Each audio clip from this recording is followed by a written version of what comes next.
one such novelty. You know, these are cocktails of enzymes and peptides that are used to immobilize and kill prey.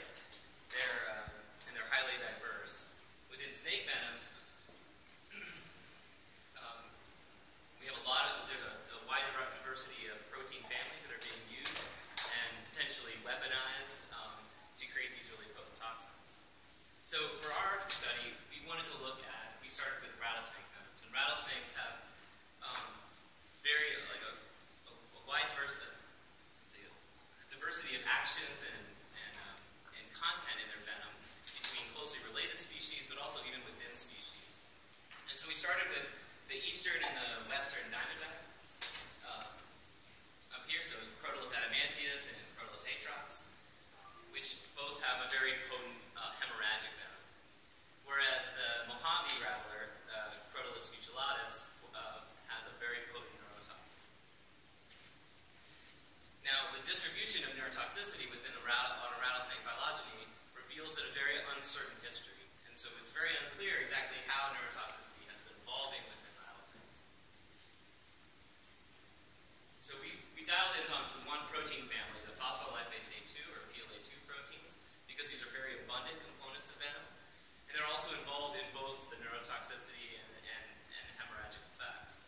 So acidic and basic PLA2s can be formed, can exist as monomers or as homodimers in the hemorrhagic venoms. But in neurotoxic venoms, like from scutellatus or the South American rattler, Crotalus dorissus, they form this heterodimer between acidic and basic PLA2s, which is extraordinarily potent and dangerous. So to get at this understanding of how these genes, how these different types have formed and what's novel and what's new, we wanted to look at the genomic landscape of PLA2 so we could better understand, using tools like using synteny and other genomic landmarks, to better understand how this locus has evolved. And so if you look at the PLA2 group 2 genes in mouse or in mammals are all clustered into a single complex that's flanked by two other genes, O2-3 and MOL1. So we did some initial Illumina sequencing and had a very hard time resolving an entire complex, such as this. It was always shattered. So we resorted to creating a back library and then using PacBio sequencing, which was able to give us these very clear and beautiful complexes for the 3 snakes. And all of the PLA2 group 2 genes seem to be clustered in a similar fashion to mammals, flanked by O2-3 and MOL1.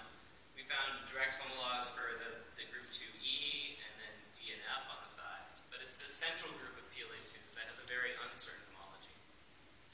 So if we look at this on a larger scale, a larger protein phylogeny, we see that that central group forms this monophyletic plate in the center, which we are designating as the PLA2 group 2G subfamily. And this includes all of the venom-expressed genes. And all of these also share a very distinct exonic structure. Now, if we look at the genomes of the cobra, or python, or boa, we see that the group G seems to have arisen, or seems to have expanded within the vipers, within rattlesnakes, into many types from a single sort of ancestral PLA2 type gene. And if we look further down into the PLA group 2Gs, we see that we can further delineate different subtypes. So up on top here are the non-venom expressed PLA2s, which is very highly similar to the cobra version of this gene. And then there are the venom ones, and so we have these basics and acidics. And even within those basics and acidics, we can further delineate different types that do not match the phylogeny of the snakes, but rather the toxicity type.